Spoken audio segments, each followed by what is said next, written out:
Gravando, gravando. Iaso, boa noite. Primeira pergunta, Iaso. É Iaso ou Iaso? Pode falar Iaso. É Iaso? Não, mas você falou pode, agora fiquei sem graça. É Iaso? Então, esse não é um nome brasileiro, né? É um nome indiano. E o jeito que os indianos falam é Yashodhara.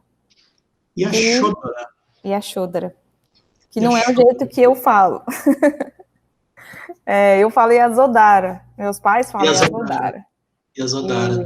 Depende. Aqui, quando eu tô por aqui, os americanos falam, você prefere que chame de Yasu? Eu falo, cara, fala Yasu que tá bom. Tudo bem. Tá bom, eu mesmo falo errado, né? A gente já fala Yasodhara, toda vez que eu encontro um indiano que conhece meu nome, ele fala, não, lá a gente fala Yashodhara. Yashodhara. Nossa, achei tão mais bonito agora, Yashodhara.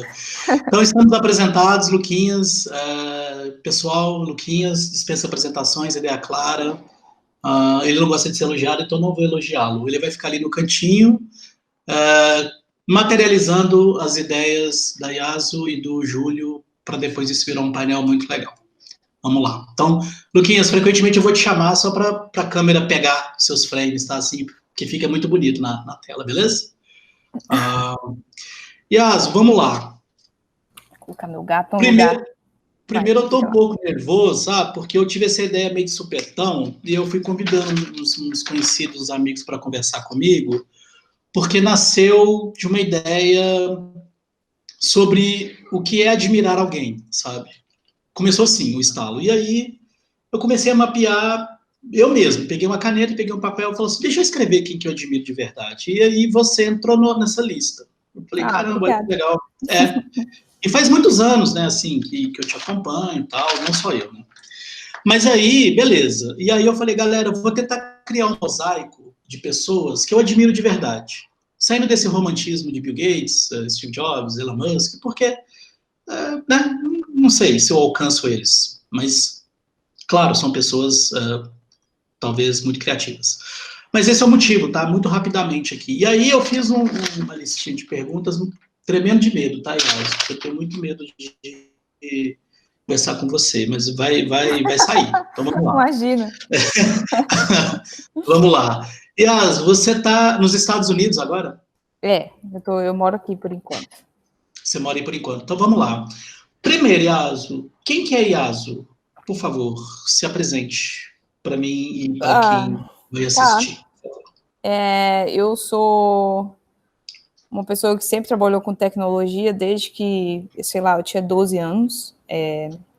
Meu pai me colocou cedo num curso de AutoCAD quando eu tinha 12 anos, e o AutoCAD antigamente era um ambiente para mexer com Autolisp, que é um flavor de Lisp, que é uma linguagem de programação que era utilizada no AutoCAD, né? Então, ele era um ambiente para mexer com isso. E aí eu fazia tudo que meu pai precisava, né? De desenho de plantas e tal, no AutoCAD naquela época, tinha 11 anos. E aí eu fui mexendo com isso, eu ganhava uma grana com isso, bem desde novinha, né? Eu trabalhava para meu pai. E aí, quando eu entrei no desenho industrial, eu, na verdade, eu sou formada em desenho industrial, sempre fui apaixonada por produto, por coisas, né? Produção de móveis, carros. Aí formei em desenho industrial e acabei indo trabalhar com a internet, o que é mais engraçado. Entendi. E por que eu fui trabalhar com a internet? Porque eu achava que era um negócio novo, que estava na época da bolha, né? Quando eu formei em 2000. E eu fui fazer curso na Editora Abril, aí tinha aquele monte de revista, eu lembro de eu pensando assim, nossa, isso aqui vai falir, acabou isso aqui, porque hoje em dia tem internet, não adianta mais isso. E aí eu fui trabalhar, quando eu voltei para Brasília, eu caí direto num projeto de inovação, que era para lançar uma agência de notícias que era toda estática, transformar ela numa agência dinâmica, né, que atualizava dinamicamente. O mais engraçado é que isso é verdade, assim, tipo, era refazer do zero, e a gente foi trabalhar com um ambiente Zopiplone, que era todo em software livre. Então, eu tive contato com uma galera do software livre aí, e a gente entregou o projeto, foi um projeto muito interessante, foi o primeiro projeto de uma agência pública do mundo que utilizou a licença Creative Commons, né, que foi inventada pelo Lessig, e aí eu já fiquei com as anteninhas, né, nossa, que coisa legal, uma licença nova. Entendi. Creative Commons e e aí eu comecei a me envolver com esse mundo do software livre muito, e por participação pública, né? Eu tinha trabalhado fui trabalhar com consulta pública para leis. Aí comecei a fazer interface para consulta pública, para as pessoas poderem ajudar a codar as leis, né? Eu estava naquela vibe do Code is Law, né? A teoria do Lessig, não sei o quê. E aí foi isso, assim, essa atração pelo cyberespaço, né? Que era um lugar onde a gente encontrava pessoas com ideias, não sei o quê. Aí depois eu virei programadora, trabalhei um bom tempo com isso. Nossa, muita coisa. Eu tô vendo. Pois é. Desculpa, continua. Não, muita coisa. Eu vou resumir. Eu fui trabalhar no W3C com padrões para web e depois fui ser fellow do Beckman Center em Harvard. Eu acho que eu sou uma pessoa inquieta, daí por isso eu fico mexendo com um monte de coisa diferente. Parece bastante. Você deu pelo que eu li de você, e sei um tempo e acompanho, não dá para apresentar aqui, mano, de verdade, assim, é absurdo mesmo. Sem pagação, é porque é absurdo mesmo. Eu fui lá no seu site, fui no Wikipedia, cara, não dá para apresentar, não vai caber, sacou? Senão a gente vai ficar aqui só apresentando. Então, legal o seu resumo. E você se vê como designer? Você é uma designer? A Yasu é o quê? Cara, hacker ou é designer? Eu acho que todo hacker é designer também, né? Eu acho que o designer, ele nasce designer. Ele não tem como escapar. Eu já vi muito engenheiro que é designer e nunca passou pela faculdade de desenho industrial. E eu já vi muita gente que passou pela faculdade de desenho industrial e não é designer. Sei lá, a pessoa fez concurso e virou administrador, sabe? Mas o designer, ele tem um negócio, que ele tem um olhar diferente. Então, eu me considero uma pessoa designer. Eu acho que o design é uma característica de determinadas pessoas, assim. Acho que... Entendi. Interessante. Por que a gente tem uma visão distorcida de pessoas hacker, Yasu? Por que eu acho que hacker é aquela pessoa que vai entrar no meu computador e roubar meus milhões de reais que eu tenho minha conta? Eu acho que isso foi o hacker é o grande deceiver, né? É o grande enganador da época. Mas a gente vê que cada época tem né? Cada momento histórico tem o seu hacker. Né? A gente tinha os magos, as feiticeiras em determinado momento. É aquele cara que tem um instrumento que ninguém entende, ou que a maioria não compreende, e ele consegue executar ações malévolas com aquilo, né? Já foi o mago, já foi, sei lá, várias figuras durante a história, e hoje ele é o hacker. O hacker é o grande enganador, né? A gente curioso. eu vejo assim, nossa época digital escolheu também o grande maldoso digital, vamos dizer assim, né? O hacker é o nosso bandido do cyberespaço. Olha, nunca tinha pensado por esse prisma. Toda época tem seus enganadores. E como claro, entre aspas, como é que é a sua relação com os dados, assim? Porque lendo suas obras, seus trabalhos, que não é pouca coisa, eu vi que você tem uma relação muito próxima com dados consulta pública, trabalho dos políticos, todo esse trabalho em si. Você está mais focada nisso agora? Por exemplo, um dos trabalhos sensacionais que você faz parte, me corrija se eu estiver enganado, é o Serenata de Amor, certo? Que é um robô que vigia os gastos públicos. Você está muito focada nisso agora? É o seu principal objetivo? Não. Como é que é a sua relação com esses dados assim, das pessoas? Não, o Serenata foi assim que eu entrei no projeto, né? Lá no comecinho dele, eu era só uma advisor. O pessoal tinha me convidado para participar como advisor do projeto, porque eu tinha muita experiência com dados abertos, né? Já tinha... É como se fosse assim, uma segunda geração. O Serenata é uma segunda geração de ativistas que procuram buscar os dados do governo para fazer, de uma certa modo, trazer a accountability para o público, né? Então, eles falaram, essa galera que já trabalhou eu trabalhei com dados abertos desde a primeira lei lá do Capiberibe, que foi a primeira lei de transparência que determinava que colocasse as tabelas de compras nos sites, né, em PDF. Entendi. Então, para o que a gente tem hoje, né, o Siquem, todo bonitinho, arrumado, é uma grande evolução. Então, lá no comecinho, eles me convidaram para ser advisor, E aí o projeto, depois de um tempo, precisava de uma sustentabilidade, né? Porque até então eu vivia de doações e tal. E eu liderei a organização para que a Open Knowledge Foundation do Brasil pudesse absorver e dar sustentabilidade, senão ela seria mais uma iniciativa que ia morrer. Uma coisa que a gente vê muito nessa coisa do terceiro setor, né? A gente tem uma ideia, hackeia alguma coisa, dá aquele impulso, e aí a gente vê que a gente não tem mais tempo, né? A gente precisa de pagar boleto. Então, dilemas. Então, eu fui responsável por permitir que o pessoal da Serenata continue pagando boleto, vamos dizer assim. Entendi, muito legal. Vai me conectando a outras curiosidades que eu tenho, assim, que a gente vai criando uma imagem da pessoa que a gente acompanha o trabalho, né? E isso que você faz é por paixão a informar as pessoas do que realmente está acontecendo, ou é porque a IASO quer ser um dia uma CEO? Porque eu li um texto seu e eu vi você falando que você sonhava em ser uma CEO de uma grande empresa. Essa é a IASO ainda? Você ainda quer ser uma CEO? Olha, não das empresas que estão aí, né? Mas eu acho que quando eu quis ser uma CEO foi quando eu conheci, pude fazer um MBA, né? Eu fiz um MBA na FGV há muito tempo atrás. E nesse MBA eu entendi como é que as organizações funcionavam, né? As organizações, empresas. E eu fiquei muito abismada. Eu acho vamos dizer assim, é uma coisa bacana que o ser humano conseguiu se organizar num nível tão abstrato, né? Mas eu sempre achei que várias empresas tinham um rumo muito errado e sempre quis pegar os negócios nas minhas mãos e fazer com que eles agissem do modo certo, né? Não aconteceu, não sei se eu quero ser CEO de alguma empresa, não. Acho que hoje em dia eu ficaria feliz em cuidar de produtos, fazer o que eu faço. Tá feliz, você tá feliz. Salário podia ser melhor. Sempre pode, né? Sempre pode. Assim, o nosso tempo não é curto, mas assim, de onde você saiu, cidade, bairro, e o que você está fazendo nos Estados Unidos, menina? Volta para cá. Como é que é essa historinha aí?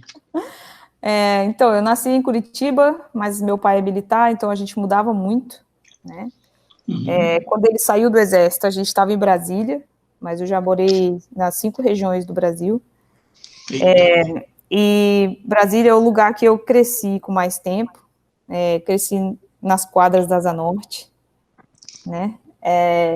E tenho esse apreço por Brasília, não só pela arquitetura, mas pela funcionalidade da cidade, como ela com suas complexidades, é um lugar interessante, né?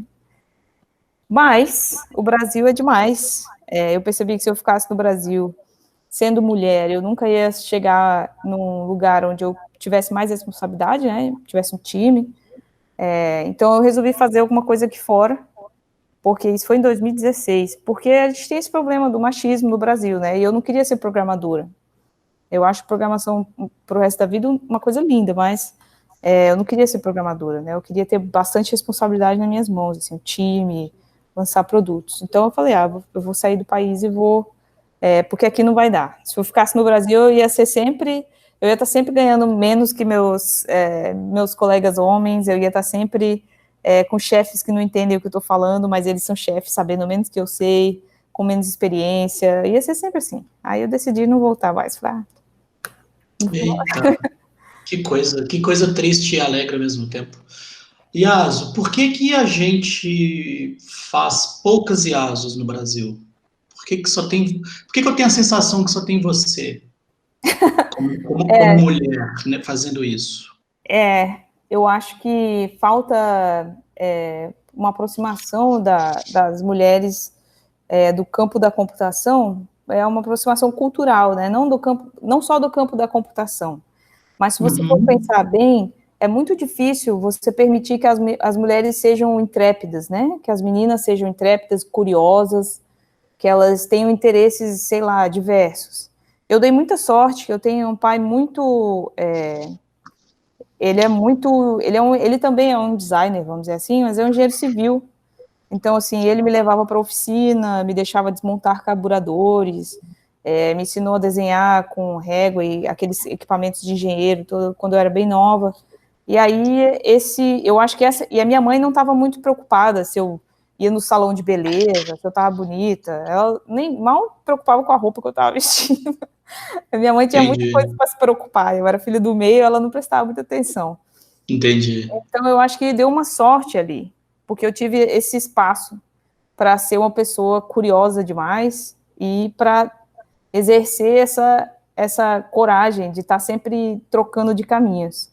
Geralmente as meninas não são assim, né? A mulher no Brasil tem culturalmente essa coisa de ter que pensar na estabilidade, na casa, na faculdade, dos filhos, né? Com quem ela vai casar. Então eu acho que isso, se ela tá bonita, né? Os meninos estão jogando videogame e as meninas estão no shopping. Eu sempre digo isso, eu acho isso um absurdo, porque tinha que ter um equilíbrio maior, né? Tanto para os meninos quanto para as mulheres, né? Os meninos lavar mais louça e as mulheres terem mais liberdade para explorar esse tipo de coisa. Então, eu acho que foi uma sorte mesmo. Eu conheço outras programadoras, assim, mulheres que foram outras designers, conheço várias mulheres que também são curiosas, assim, principalmente essa geração nova, eu acho que está tendo mais espaço, assim, o feminismo está chegando, a gente não pode deixar retroceder, né, essa liberdade toda, senão... O feminismo está chegando. Por que que é tão difícil também eu entender o feminismo? O que me falta, Yasu? Cara, eu acho que é isso também, não é só você, assim, eu acho que o Brasil é um país muito católico, muito tradicional, como a gente está vendo agora, né? É um país muito cristão, e cuja base é a dualidade homem e mulher, assim. Eu cresci ouvindo, você também, a piada do cara que odeia a sogra, a piada do cara que odeia, ele é casado, mas se arrepende, mas agora caiu na armadilha. Então essa coisa da guerra entre o homem e a mulher no Brasil, ela é muito, vamos dizer assim, ela é cultural, é parte da nossa brincadeira diária, né? Por incrível que pareça. E não é assim no mundo todo, né? Olha, Não é assim. Existem países onde as pessoas se veem como parceiros, né? Iguais. Eu acho que é difícil para o Brasil entender que essa dualidade vai acabar e as mulheres vão ter que respeitar os homens e os homens respeitar as mulheres como iguais, porque a gente fica, sobretudo, com um vácuo cultural, né? O que a gente vai botar ali? Não tem ninguém ensinando o que a gente vai ser se a gente não for machista, entendeu? Então, se eu não competir com a minha amiga pelo namorado dela, pela atenção do namorado dela, o que eu vou fazer, então? Eu vou ser amiga dele? Como é que eu vou ser amiga do namorado da minha amiga, sabe? Tem toda uma caixa de ferramenta ali que a gente não aprendeu culturalmente. A gente precisa aprender. Isso leva tempo. Você é otimista quanto a isso? Cara, eu acho que se o Brasil não virar um país extremamente evangélico, fundamentalista, uma coisa assim, meio que sei lá, uma revolução ao contrário, né? Vai ser por causa da internet aberta. O Brasil ainda é um país que tem uma internet relativamente aberta. Então, eu acho que se nada acontecer, Aqui está. não fecharem a internet, a gente vai... a tendência é que continue a evoluir nesse sentido, de as coisas ficarem melhores, né? Não só para as mulheres, mas para os homens também. Mas se for controlada a cultura e a arte e a mídia do jeito que eles pensam que deve ser controlada, aí lascou. Aí vai ser um Irã, infelizmente. Tá conectando muito com minhas outras curiosidades aqui, Yasu. Você falou de situação política e tal. De quem que é a culpa disso, Yasu? Da gente estar na situação que a gente está? Eu não sei se eu gosto de botar culpados, assim. Eu acho que, assim, eu nasci numa família classe média baixa, né? Meu pai é a primeira pessoa da família dele a se formar engenheiro. Ele era engraxate, pra você ter uma ideia. A minha mãe é professora, sabe essas professoras que formavam no interior? Que ia para Pois é, minha mãe é professora de primeira série. Tipo uma babá com booster. Então, assim, a nossa geração... me perdi agora, que fiquei pensando. Eu perguntei, aquele que bonito, eu sei, é bonito mesmo, a gente lembra dos nossos pais, assim. Não, tô falando pelo seguinte... eu te perguntei de quem que é a culpa da gente estar nessa situação. Não, eu acho que assim, o Brasil tem muita gente que tá ali classe média baixa, que nem eu era quando eu era pequena, não tem interesse nenhum em política, quer só um emprego. Nunca tive. Eu comecei a aprender política, sei lá, uma época lá eu ganhei uma coleção de livros do Nietzsche, foi aí que eu falei, poxa, faz sentido. Mas, pois é, foi o primeiro livro assim mais político que eu li, foi Nietzsche, o resto eu lia só, sei lá, manual técnico de televisão, sabe? Não tenho formação nenhuma, nunca li Marx. Comecei a ler uns textos anarquistas depois que a internet apareceu. A minha formação política é toda na internet, eu aprendi sozinha. Nunca fiz matéria de política na faculdade, fiz só as do desenho industrial, só as técnicas. Peguei macroeconomia, para não dizer que não fiz nada. Então, assim, eu acho que a galera que tem que pegar 2, 3 ônibus por dia para ir trabalhar, galera que tem que trabalhar cedo, não tem muito tempo para ficar discutindo a direita, a esquerda, a volta e a meia, o centro, não sei o que, não sei o que. E essas pessoas, elas têm que melhorar de vida, rápido, para elas poderem se preocupar com essas coisas. Né? Eu acho que a culpa é de quem um dia teve a liderança, todos eles, e não melhorou a vida dessas pessoas. De uma maneira que elas pudessem se dar o luxo de se preocupar com a política. Né? Eu acho que a preocupação com a política é um luxo num país como o Brasil. Em países em desenvolvimento, como o Brasil, são países onde as pessoas não têm comida, é muito a gente querer que as pessoas tenham consciência política, né? Porque... cara, não, velho. A culpa é de quem está na liderança, sempre. Se um dia você teve um cargo, onde você teve liderança, e você não fez o possível que você podia fazer para melhorar a vida de pelo menos uma pessoa que não tinha condições, a culpa é sua. Eu sempre acho que a culpa é da liderança. Então, eu acho que é isso. Entendi, Yasu. Faz muito sentido. Você acredita que igualdade, lendo também vários textos que você tem, né? Você tem muita obra espalhada por aí, eu vi que você cita muito, ou procura, ou debruça muito sobre igualdade. Você acredita que igualdade é um horizonte que a gente nunca vai alcançar, ou como é que é a sua relação com a igualdade das pessoas? Eu acho No sentido socioeconômico, talvez. Eu acho que em termos de gênero e raça, a gente consegue alcançar a igualdade. Eu acho que é racional a gente pensar que um dia vai acabar de vez com supremacista branco e machismo. Eu acho que é só normal que isso aconteça. É uma evolução normal. Eu acho que eu não vou viver para ver igualdade econômica, porque é um sistema muito complexo que vai levar anos para mudar, se mudar, né? Depende de um consenso muito grande de muita gente. Infelizmente, esse consenso não vai acontecer, eu acho, enquanto eu estiver viva. Eu acho que ele tende a melhorar, né? O capitalismo tende a evoluir um pouco mais, a gente pode até acabar com os milionários, mas eu acho que não vai chegar a um ponto onde todo mundo vai ter a mesma coisa, sabe? Entendi. Entendi. Você é contra milionários? Você é contra pessoas milionárias? Não faz sentido isso para você? Eu sou contra milionário. Pronto, já respondeu. Sou contra milionário. Seria muito incoerente se falasse que não, né? Vamos lá.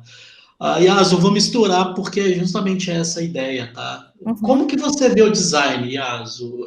Brasil, assim, eu vou delimitar, tá? Como você vê o design Brasil? Porque eu também às vezes eu tenho um pouquinho de medinho de falar isso, e eu sinto que estamos falhando em diversas coisas, tá? Como é que você vê o design no Brasil? Qual é o seu olhar sobre isso? Cara, eu acho que o design no Brasil, por um lado, ele é extremamente criativo. O design no Brasil, ele é extremamente aberto à inovação, extremamente eficiente, a gente se vira com o que tem, né, desde a faculdade. Eu vejo que meus colegas que formaram comigo, ou outros que já estão fazendo as coisas dele, é extremamente criativo, são pessoas que aprendem a tirar, assim, leite de pedra, é uma galera que tem uma mentalidade de produtividade muito legal, é um profissional que tem empatia, né, não é um profissional competitivo no sentido ruim da palavra, ele não vai te puxar para baixo, né, o designer sempre quer ver a coisa sair do melhor jeito, e no Brasil a gente tem isso exacerbado. Por outro lado, eu vejo que as academias de design estão um pouco engessadas, né? A maioria delas ainda é um pouco mais, vamos dizer assim, ainda se apoia muito no passado, né? E deixa certas coisas passarem. Então, eu acho que falta uma teoria do design brasileiro que seja mais calcada numa pesquisa mais profunda dentro do Brasil, assim. De resto, eu acho o design do Brasil sensacional, assim. País agora que não vou entrar aqui né, em pontos que não fazem sentido, mas parece ser um país economicamente mais resolvido, vamos colocar assim. Isso facilita, Yasu, o seu trabalho, a sua pesquisa? Comparando com o Brasil, onde você está agora? Dinheiro ajuda? Ajuda muito. Nossa, ajuda demais, ajuda demais. Porque é isso, né? Você não vai precisar pegar 2 ônibus, perder 2 horas da sua vida para chegar no seu trabalho. De repente, você consegue ter um trabalho remoto, com um computador bom e uma internet massa. Ou você consegue pagar a assinatura do software que você precisa. Você consegue pagar 2 ou 3 cursos online, só para pegar a ideia daquela coisa que você está precisando pegar, sabe? Você consegue comprar livro, né? Comprar um Kindle num preço razoável, comprar os livros para colocar no Kindle. Essas coisas são muito importantes. A gente acha que não, né? Porque no Brasil a gente está sempre no Civirex, mas essas coisas fazem muita diferença. Muita diferença. E outra, né? Não se preocupar com o plano de saúde. Quer dizer, aqui nos Estados Unidos a gente se preocupa com o plano de saúde, porque se não tiver, você está lascado. Mas não se preocupar com determinadas coisas que eu me preocupava no Brasil, né, o aluguel, sei lá, coisas que você tem sempre medo de ser mandado embora e dar merda. Não sei como é que é, entendi. Obama ou Trump? Obama, né? Você falou Obama meio assim, você falou Obama meio desconfiada, é 100% Obama ou 98% Obama? Cara, Obama teve lá os probleminhas dele, mas qualquer coisa comparada ao Trump seria melhor, menos o Bolsonaro, né? No caso, se você falar Bolsonaro ou Trump, aí eu vou dizer socorro, estou no inferno. Aí danou. Yasu, qual que é o governo perfeito no Brasil? O que seria o governo perfeito? Cara, o Brasil tem que passar para o parlamentarismo, velho. Não dá não, presidente do Brasil não dá não, o país é muito grande. Tem que reforçar o federalismo, né, a autonomia dos estados, e mandar um parlamentarismo, não tem jeito não. Tem que eleger um monte de mulher negra e botar um parlamentarismo, porque senão... Caramba, nem pensou, mano. Putz, diretão. Legal, bacana. Yasu, você tem alguma assim, você tem uma história que eu já falei aqui, que não é impossível contar aqui. Então, quem quiser que procure Yasu lá, basta digitar no Google. De onde você saiu, para onde você está, e é claro que você vai para muitos outros lugares,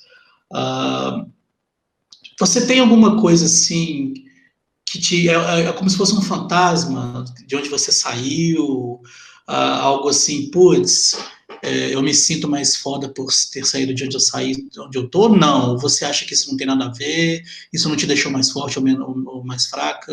Como é que você vê isso, Yasu? Quando você pensa na sua jornada, assim? Cara, eu acho que, assim, algumas coisas eu podia ter pedido ajuda, sabe? Para outras pessoas. Mas outras coisas, por exemplo, às vezes eu me arrependo um pouco. Eu me afastei muito do design, né? Do design em si. Né? Às vezes eu abro a tela e fico olhando e falo, porra, eu de repente sentar e fazer uma tela é o suprassumo da felicidade, sabe? Às vezes eu faço ainda uma coisa ou outra, ou seja, como voluntário ou colaborando com amigos, mas é isso, assim, eu às vezes sinto falta do ambiente mais criativo do design. O ambiente de políticas públicas é muito chato. Não é criativo. Não é criativo. Tá bom. É isso. Não, entendi. Estamos caminhando para o final aqui. Eu vi uma coisa interessantíssima no seu Twitter, hoje à tardinha, em que você falou que prefere ser comunicada por e-mail. Eu falei, olha só, e-mail, Yasu, com tanta ferramenta, com tanta... Mas deixa eu te falar por quê, porque as pessoas, elas acham que você é uma enciclopédia, e aí me manda no WhatsApp, assim, você pode me indicar uma pessoa para fazer XYZ? Eu não posso indicar essa pessoa, porque eu não moro no Brasil mais. Se eu estivesse no Brasil, eu também estaria ocupada com outra coisa. Por favor, dá um Google. E aí eu respondo e falo assim, estou um pouco ocupada, você pode esperar? A pessoa, um dia depois, ela manda ainda estou esperando você me indicar aquela pessoa. Ainda cobra, ainda pressiona. Ainda cobra. Eu posso parar e googlar, sabe? Entrar no Google e falar instrutores, lá. Ou pessoas, tá. Hoje em dia a gente tem várias plataformas onde você pode procurar, especialmente pessoas para fazer freela, né?